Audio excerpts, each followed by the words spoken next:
തങ്ങൾ, Kakkidippuram Rashiduddin Musa Musliyar, Sabah Rifai. ആരെ ഈ Sabah Rifai? ഒരു ഷെയ്ഖിനെ കാണുമ്പോഴേക്കും അങ്ങോട്ട് ബയ്യത്ത് ചെയ്തതാ. കക്കാടിനുള്ള കുഴപ്പം. മിസ്റിൽ പോയി 10-20 ദിവസം 3 മാസം അവിടെ പഠിച്ചു. ഷെയ്ഖിനെ കണ്ടു. ഞാൻ 3 മാസം അവിടെ പഠിച്ചിട്ടുണ്ട്.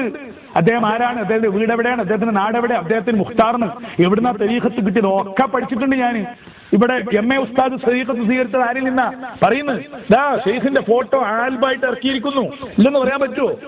ആൽബായിട്ട് ഇറക്കിയിരിക്കുന്നു. സാദരം. ഇത് ഇൽമിന്റെ ലേഖനങ്ങളല്ല, വെറും ഫോട്ടോ പ്രസിദ്ധീകരിക്കാൻ വേണ്ടി. ഹറാമാണ്. 500 രൂപേന്റെ നോട്ടുമൽ ഗാന്ധിജിന്റെ ഫോട്ടോ ഉണ്ട്. അതിനെ കളിയാക്കണ്ട. 500 രൂപേന്റെ നോട്ടുമലല്ല, ഇത് സാദരം സമർപ്പിച്ചതാണ്. ഇതില് AP ഉസ്താദ്, ഉള്ളാട് തങ്ങൾ, MA ഉസ്താദ്, ആ MA ഉസ്താദിന്റെ ഷെയ്ഖിനെ ഏതൊരു ഭംഗിയായിട്ട് ഗംഭീരമായി അവതരിപ്പിച്ചിരിക്കുന്നു. എന്തൊരു ഗംഭീരമായിട്ടുണ്ട്. ഫോട്ടോ വെച്ച് തരീഖത്തുകാർ ചെയ്യുമ്പോഴേക്ക് ഫോട്ടോ വെച്ച് പൂജിക്കുക അല്ലേ? ഇതൊക്കെ പുത്തമ്പസ്ഥാനക്കാർ പറയുന്ന ശൈലിയല്ലേ? ഖബർ പൂജിക്കുന്നവരാണ് സുന്നികൾ. സുന്നികൾ മറുപടി പറയുന്നു. AP പേരോടും ഒക്കെ പറഞ്ഞു, ഞങ്ങൾ പൂജിക്കുന്നില്ല, ഞങ്ങൾ അതിനെ സ്നേഹിച്ച് ഞങ്ങൾ സിയാറത്തിന് പോകുന്നേ ഉള്ളൂ. എങ്കിൽ പിന്നെ ഞങ്ങൾക്ക് മാത്രമാണോ ഇത് ബാധകം? ഇതാ Jabir Sabah, Sheikh Sabah Rifai എന്ന മഹാനാണ്. താടിയും തലപ്പാവും ഒക്കെ ഉണ്ട്. അഹ്ലു ബൈത്ത്പ്പെട്ട ആളുമാണ്. റിഫായി ഷെയ്ഖിന്റെ പരമ്പരയിൽപ്പെട്ട ആളുമാണ്. പക്ഷേ MA ഉസ്താദ് പറയുന്നത് ഞാൻ തരീഖത്ത് അദ്ദേഹത്തിൽ നിന്ന് സ്വീകരിച്ചിട്ടുണ്ട്. വ്യക്തമാക്കണം. അദ്ദേഹത്തിന്റെ ഇന്റർവ്യൂ കാണിക്കണോ? അദ്ദേഹം മുറബ്ബിയായ ഷെയ്ഖാണെന്നും അതായത് എല്ലാ കമാലുള്ള ആളാണെന്നും വ്യത്യസ്ത രേഖകളിൽ അദ്ദേഹത്തിന്റെ ഭാഗത്തു നിന്ന് നമുക്ക് പുറത്തിറക്കാൻ പറ്റില്ലേ? ഉണ്ടായിട്ടില്ലേ? അദ്ദേഹത്തിന്റെ അഡ്രസ്സും അദ്ദേഹത്തിന്റെ പഴയകാല ചരിത്രമൊക്കെ പഠിച്ചിട്ടാണോ MA ഉസ്താദ് സ്വീകരിച്ചത്? ഒരിക്കലും ആയിരിക്കില്ലല്ലോ. പക്ഷെ ഞാൻ എതിർക്കുന്നില്ല. MA ഉസ്താദ് സ്വീകരിച്ചു, അത്രയും നല്ല കാര്യം. സബാഹ് റിഫായി ഷെയ്ഖ് റളിയല്ലാഹു അൻഹുവിന്റെ പേരമക്കളിൽ ഒരാളാണ്. ശരി. അപ്പൊ ഇദ്ദേഹത്തെ കേരളത്തിൽ വിസിറ്റിന് വന്നപ്പോൾ തരീഖത്ത് അദ്ദേഹത്തിൽ നിന്ന് സ്വീകരിക്കാൻ ഇവർക്ക് പറ്റും. ഞാൻ മിസ്റിൽ പോയി ഒരു ഷെയ്ഖിനെ കണ്ടിക്ക് ബോധ്യപ്പെട്ടു. ഉള്ളാണ് തങ്ങൾ സിയാറത്തിന് പോയതാ ബഗ്ദാദിൽ, റൗഹുല്ലാദമിനെ. അപ്പൊ അവിടുന്ന് മുഹീദ്ദീൻ ഷെയ്ഖ് റളിയല്ലാഹു അൻഹുവിന്റെ പേരമകനാണ്. സ്വീകരിച്ചു. എന്നിട്ട് അദ്ദേഹം എന്നെ നാവുകൊണ്ട് പറഞ്ഞതാ, മൊഴിഞ്ഞു പറഞ്ഞതാ. അത് തന്നെ മുസ്ലിമാണെന്ന് തോന്നൂല കണ്ടാല്. മുസ്ലിമാണെന്ന് തോന്നൂല നിന്നോട് പറഞ്ഞതാണ്. ഹമീദ് സാഹിബ് കേട്ടതാണ്. എന്തേ കാരണം എന്ന് ചോദിച്ചാൽ ടൈ ഒക്കെ കെട്ടിക്കുന്ന, താടിയില്ല, തലപ്പാവില്ല. ഇത് ഉള്ളാൾ തങ്ങൾ പറഞ്ഞതാണ്. അദ്ദേഹത്തിന്റെ വഫാത്തിന് മുമ്പ് വേഗം ഇന്റർവ്യൂ നടത്തി പേരോട് പോയിട്ട് അതിനെപ്പറ്റി എന്താ. പക്ഷെ തീർത്ത് കേൾക്കണം മനുഷ്യന്മാർക്ക്. അല്ലെങ്കിൽ തൽക്കാലം ആയതായി അവിടെ നിർത്തുക. ഞാൻ വിനീതമായി പറയാ, ഇത് MA ഉസ്താദിന്റെ കഥ, അദ്ദേഹത്തിന്റെ ഷെയ്ഖുമാരുടെ കഥ അദ്ദേഹം പറഞ്ഞിട്ടുണ്ട്. ഇനി അങ്ങനെ ഓരോരുത്തരും സ്വീകരിച്ചിരിക്കുന്നു. സയ്യിദ് ഇബ്രാഹിമുൽ ഖലീലുൽ ബുഖാരി തങ്ങൾ ആദരണീയനായ സയ്യിദാണ്. അദ്ദേഹത്തിന്റെ വ്യക്തിത്വത്തെ ഞാൻ വല്ലാതെ ആദരിക്കുന്നു. ഇങ്ങനെയൊക്കെ ഉണ്ടായപ്പോഴും അദ്ദേഹത്തിന്റെ സ്വഭാവം എനിക്കിന്നും വളരെ സന്തോഷകരമാണ്. പ്രാർത്ഥന എന്ന പുസ്തകം സയ്യിദ് ഇബ്രാഹിമുൽ ഖലീലുൽ ബുഖാരി. എന്നിട്ട് അദ്ദേഹം ആരാണ്? ദർസിലെ ഉസ്താദുമാർ തന്നെയാണ് ഷെയ്ഖ് എന്നാണ് പറഞ്ഞിരുന്നത്. ഇപ്പൊ പുതിയ രൂപത്തിൽ അങ്ങനെയാ, ഷെയ്ഖു തഅലീം. അതിന് ഇഹ്യാ ഉലൂമുദ്ദീൻ ഉദ്ധരിച്ചില്ല പേരോടെ. എന്തിനാണ് ഈ കളി കളിക്കുന്നത്? ഷെയ്ഖു തഅലീമും മതിയെങ്കിൽ പിന്നെ ഉള്ളാൾ തങ്ങളും AP ഉസ്താദും MA അബ്ദുൽ ഖാദർ മുസ്ലിയാരും ഖലീൽ തങ്ങളും ഒക്കെ ഷെയ്ഖു തഅലീം അല്ലാത്ത ഒരു ഷെയ്ഖിനെ പറ്റി പറയുന്നുണ്ടല്ലോ. അവരെ ദർസിൽ പോയിട്ട് ഓതിയതൊന്നും അല്ലല്ലത്. അപ്പൊ അങ്ങനെ വേണം എന്നല്ലേ അതിന്റെ അർത്ഥം? ബഹുമാനപ്പെട്ട ഖലീൽ ബുഖാരി തങ്ങൾ, സയ്യിദ് ഇബ്രാഹിമുൽ ഖലീലുൽ ബുഖാരി, അദ്ദേഹത്തിന്റെ പുസ്തകത്തിന്റെ ആമുഖത്തിൽ അദ്ദേഹത്തിന്റെ ഷെയ്ഖുമാർ ഉസ്താദുമാരെ പേരും ചരിത്രമൊക്കെ ആദ്യം പറഞ്ഞു. ദർസ് പഠിച്ചതും കോളേജിൽ പഠിച്ചതും ഒക്കെ. പിന്നെ പറയുന്നു കക്കിടിപ്പുറം അബൂബക്കർ മുസ്ലിയാർ, ഷെയ്ഖ് ഹസൻ ഷദ്ദാദ് യമൻ. അത് ഇവിടെ ഇരുന്ന് എന്നതാണ്. അപ്പൊ അദ്ദേഹത്തെ തരീഖത്ത് സ്വീകരിച്ചു. അലവി അൽ മാഹി, അദ്ദേഹത്തിന്റെ പേരൊക്കെ നല്ലപോലെ എഴുതി വെച്ചോ. ഇവർക്ക് സ്വീകരിക്കാൻ പറ്റുന്നവരുടെ ലക്ഷണങ്ങൾ യോജിച്ചാൽ പോരെ കക്കാട് ഫൈസിയുടെ ഷെയ്ഖിന്. പിന്നെ പറയൂ മുറബ്ബിയാണെന്ന് അവരൊന്നും പറയുന്നില്ല. ഇവരൊക്കെ സ്വീകരിച്ചു എന്ന് പറയുന്ന ഷെയ്ഖുമാരെ പറ്റി ഇവരെന്ത് പറയുന്നു എന്നുള്ളതല്ല പ്രശ്നം.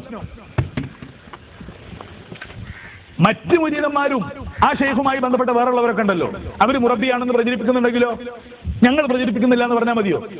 ബഹുമാനപ്പെട്ട ജമലുദ്ദീൻ തങ്ങൾ മുറബ്ബിയായ ഷെയ്ഖാണ് എന്റെ ഷെയ്ഖ് എന്ന് ഉറപ്പിച്ച് പലപ്പോഴും പലരോടും പറഞ്ഞ ഷെയ്ഖാണ് അദ്ദേഹത്തിന്റെ ഷെയ്ഖിനെ പറ്റി. ആ ഷെയ്ഖിനെയാണ് ഖലീൽ ബുഖാരി തങ്ങൾ സ്വീകരിച്ചു എന്ന് പറയുന്നത്. അപ്പൊ പിന്നെ മുറബ്ബിയായ ഷെയ്ഖ് ഇല്ല എന്നറിയാം. പിന്നെ അപ്പൊ നിങ്ങൾക്കാവാം ഞങ്ങൾക്ക് പറ്റുക. സംഗതി എന്താ സോക്കട് നമുക്കറിയാം. സംഘടനാപരമായ എന്തോ ഒരു വേജാറ് വരും എന്ന് തോന്നിയാൽ. അതുകൊണ്ടല്ല ഇപ്പൊ മഴദനി ഇറങ്ങിയപ്പോഴാണല്ലോ ഇത് കുറച്ച് വലുതാവും പേടിച്ചിട്ട് ഇല്ലാത്ത നുണ AP ഉസ്താദിന്റെ തിരുനാവ് കൊണ്ട് എന്നെ പറ്റി പറഞ്ഞത്. അതിലെനിക്ക് വേദന ഉണ്ട്. ശരീഅത്തിനെതിരായ തരീഖത്തുണ്ട് എന്ന് കക്കാട് പറഞ്ഞു. സഹിക്കാൻ കഴിയുന്നത്.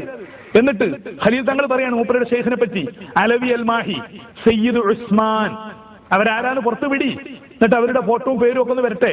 കൈപ്പമംഗലം കരീം ഹാജി, സയ്യിദ് മുഹമ്മദ് ജമലുൽ ലൈലി, കണ്ണിയത്ത് അഹമ്മദ് മുസ്ലിയാർ, ഓക്കെ സൈനുദ്ദീൻകുട്ടി മുസ്ലിയാർ, സയ്യിദ് ഹിബത്തുല്ലാ അൽ ബുഖാരി, സയ്യിദ് ഇമ്പിച്ചിക്കോയ തങ്ങൾ, സയ്യിദ് ഇമ്പിച്ചിക്കോയ തങ്ങൾ. അദ്ദേഹം മുറബിയായ ശൈഖ് അല്ല എന്ന് പറഞ്ഞിട്ട് കേരളത്തിൽ ചില ആലിമ്യങ്ങളുടെ അടുത്തേക്ക് പോയാൽ മുഖത്തടി കിട്ടും. ആ ആളെയാണ് ആര് സ്വീകരിച്ചു എന്ന് പറയുന്നത്. പിന്നെ സയ്യിദ് അബ്ദുറഹ്മാൻ അൽ ബുഖാരി, അവരൊക്കെ ഉണ്ട്. എന്നിവർ ആത്മീയ രംഗത്തെ ഷെയ്ഖുമാരാണ്. ആരുടെ? ഖലീൽ ബുഖാരി തങ്ങളുടെ. അപ്പൊ അവരെ മുറബിയായ ഷെയ്ഖാണ് എന്നാണ് മറ്റു മുരീദന്മാർ പ്രചരിപ്പിക്കുന്നത്. ഖലീൽ ബുഖാരി തങ്ങളും കൽബ് കൊണ്ട് അങ്ങനെ സ്വീകരിക്കുന്നുണ്ടോ എന്ന് എനിക്ക് അറിഞ്ഞുകൂടാ. എന്തായാലും അദ്ദേഹം ഒന്നും ഇൻഷാ അല്ലാഹ് മുറുവത്തില്ലാത്ത സംസാരം വീഡിയോയിൽ ഒന്നും പറയില്ല. പറയെങ്കിൽ കേൾക്കട്ടെ. ഞാൻ സ്വീകരിച്ച ഒരൊറ്റ കുട്ടി മുറബിയായ ഷെയ്ഖ് അല്ല, ഞാൻ അങ്ങനെ വാദിക്കുന്നില്ല, വിശ്വസിക്കുന്നില്ല. അങ്ങനെയാണെങ്കിൽ പിന്നെ അവിടെ നിന്ന് അങ്ങോട്ട് പറയാം. അപ്പൊ അതൊരു കൂട്ടർക്ക് പറ്റും, വേറുള്ളവർക്ക് പറ്റൂലാണോ? ഇങ്ങനെ ഓരോരുത്തരും. എ പി ഉസ്താദിന്റെ അതിനേക്കാളും കഥയാണ്. എ പി ഉസ്താദിന്റെത് ഏറ്റവും സന്തോഷകരമായ കഥയാണ്. ലോകത്തൊന്നടങ്കമുള്ള ഷെയ്ഖുമാരിൽ നിന്ന് തരീഖത്ത് പരമാവധി സ്വീകരിച്ചിട്ടുണ്ട്, എല്ലാവരിൽ നിന്നും. അത് എഴുതി വെച്ചിട്ടുണ്ട് കഥ, കിതാബിലുണ്ട്. അൽ ഖാദിരി, അന്നഖ്ശബന്ദി എന്നൊക്കെ അല്ലേ പേരില്. ആ സ്വീകരിച്ച ഷെയ്ഖുമാരൊക്കെ ഈ ലക്ഷണമുള്ളവരാണോ? ഞാൻ അവരൊന്നും കുറ്റം പറയില്ല. അവരൊക്കെ ഇൻഷാ അല്ലാഹ് അള്ളാഹുവിന്റെ ദീനിന്റെ അഹ്ലുകാരായ മഹാന്മാരാണ്. ഇപ്പൊ ഖലീൽ ബുഖാരി തങ്ങൾ സ്വീകരിച്ചു എന്നൊക്കെ പറയുന്ന മഹാന്മാർ റളിയല്ലാഹു അൻഹും വലിയ ആൾക്കാരാണ് അവരൊക്കെ. ഇപ്പം സംഘടനയ്ക്ക് തരീഖത്ത് പറ്റൂല എന്നുള്ള ഒരു നയം കുറച്ച് ആളുകൾക്ക് തോന്നിയപ്പോ എ പി ഉസ്താദ് അതിന്റെ കൂടെ നിൽക്കുകയാണോ? എ പി ഉസ്താദ് എന്ന ആരാ? വിമർശനങ്ങൾ അതിജയിച്ച കാന്തപുരം എത്രയോ ഉണ്ട്, ഞാനതൊന്നും തിരയാൻ പോയിട്ടില്ല. ഇതാ ഫോട്ടോ, ഇതും പാസ്പോർട്ട് എടുക്കാൻ വേണ്ടി എടുത്തതാ. ഇന്നപ്പുറത്തും ഇതാ ഫോട്ടോ. ഇപ്പുറത്തുള്ള ഫോട്ടോ മതിയായിരുന്നല്ലോ. ആളെ തിരിയാനാണെങ്കിൽ ഫോട്ടോ ഹറാമാണെന്ന് ഒന്നുകിൽ പ്രസംഗിക്കൽ നിർത്തുക, അല്ലെങ്കിൽ ഇതിന്റെ വജ്ഹ് പറയാ. വജ്ഹ് പറയാം. അള്ളാന്റെ ദീൻ അങ്ങനെയാണെങ്കിൽ പിന്നെ ചെയ്യരുത്. ആയാലും നിങ്ങൾ ഇത്ര പരസ്യമായിട്ട് ലക്ഷങ്ങൾ മുടക്കി ചെയ്യരുത്.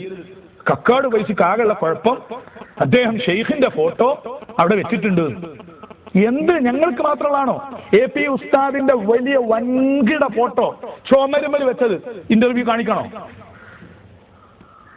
വെറുതെ ഓരോന്ന് പറയാ.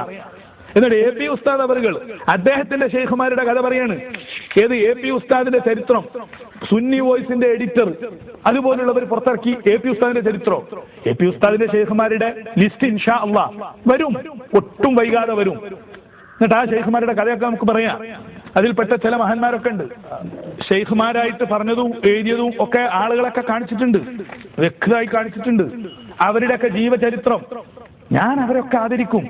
കാരണം എന്തുകൊണ്ട്? അവരുടെ വാഹിർ ഭാഗത്തുനിന്ന് എന്തെങ്കിലും നമുക്ക് മനസ്സിലാക്കാൻ പറ്റാത്തതോ വ്യാഖ്യാനിക്കാൻ പറ്റാത്തതോ കണ്ടാൽ പോലും അവരെ വ്യക്തിപരമായി കുറ്റം പറയാൻ പാടില്ല. അവർ കള്ളന്മാരാണെന്ന് പറയാൻ പാടില്ല. എ പി ഉസ്താദാ പറയുന്നത്. ഷെയ്ഖ് മുഖ്താറിനെ പറ്റി പറയുമ്പോഴേക്ക് അങ്ങനെ ദാ ഷെയ്ഖുമാരുടെ മുഴുവൻ ഫോട്ടും ചരിത്രവും മർക്കസ് ഫ്ലാഷ് 2005, അതും ഗംഭീരമായ ഫോട്ടോ ആണ്. ക്യാമറാമാൻ അവാർഡ് കൊടുക്കണോ? അമ്മ അതിർത്ത ഫോട്ടോ കൊടുക്കുന്നതാണ് കുഴപ്പം.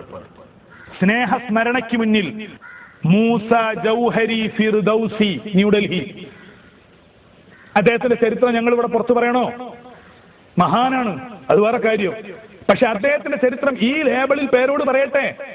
മർക്കസിൽ വന്നിട്ടില്ലേ? മർക്കസ് കുത്തിരുന്ന് തരീഖത്ത് കൊടുത്തിട്ടില്ലേ ജൗഹരി? എത്രയോ ആളുകൾ ബൈഅത്ത് ചെയ്തിട്ടില്ലേ? അദ്ദേഹം മുറബി അല്ല എന്നാണ് എ പി പറയുന്നത് എന്ന് പറഞ്ഞിട്ട് കാര്യമുണ്ടോ? അദ്ദേഹം മുറബിയാണെന്ന് പറയുന്ന മുരീദന്മാർ ഈ കേരളത്തിൽ വേറുണ്ടല്ലോ, എ പിക്കാരി തന്നെ. അദ്ദേഹത്തെ ഡൽഹിയിൽ പോയി പലപ്പോഴും കണ്ടിട്ടില്ലേ? മൂസ ജൗഹരി ഫിർദൗസി, ന്യൂഡൽഹി.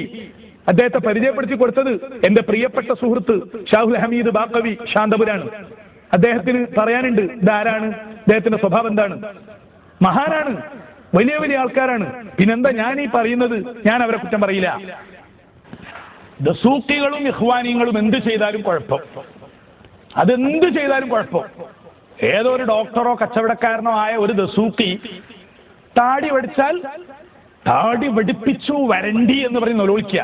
അതേ സന്ദർഭത്തിൽ തങ്ങൾ ആദരിക്കുന്ന ഷെയ്ഖുമാരാണെന്ന് പറയുന്നവർക്കും അവരുടെ മുരീദന്മാരാണെന്ന് പറയുന്നവർക്കും ഒക്കെ എന്ത് സംഭവിച്ചാലും ഒരു കുഴപ്പമില്ല. മാനദണ്ഡം ഒന്നായിരിക്കണം. ബുദ്ധിയുള്ള മനുഷ്യന്മാരോടാ പറയുന്നത്. നോക്ക്, ഞാൻ തമാശയല്ല പറയുന്നത്. എന്തൊരു സങ്കടം ഉണ്ടായിപ്പോയി. ഇതാ ഷെയ്ഖ് മുഖ്താർ റളിയല്ലാഹു അൻഹു ലോകത്തോട് വിളംബരപ്പെടുത്തിയ ഖസീദ ശറാബുൽ വസ്ൽ, ഇത് പേരോട് വടകരയെന്ന് കളിയാക്കി പ്രസംഗിക്കാൻ വേണ്ടി പുറത്തെടുത്തിട്ടുണ്ട്. പക്ഷെ ഉള്ളിലേക്ക് തൊടുന്നില്ല എന്നുള്ളത് വേറെ കാര്യം. എന്നിട്ട് ഈ ആയത്ത് ഓതുകയാണ്, യാ അയ്യുഹന്നാസു ഖദ് ജാഅക്കും ബുർഹാനും മിർ റബ്ബിക്കും വഅൻസൽനാ ഇലൈക്കും നൂറൻ മുബീന ഈ ആയത്ത് ഇങ്ങോട്ട് ഓതിയിട്ട് സദസ്സിനോട് കളിയാക്കുകയാണ്. ബുർഹാനിയ്യ തരീഖത്ത് എന്ന് പേരിട്ടിട്ട്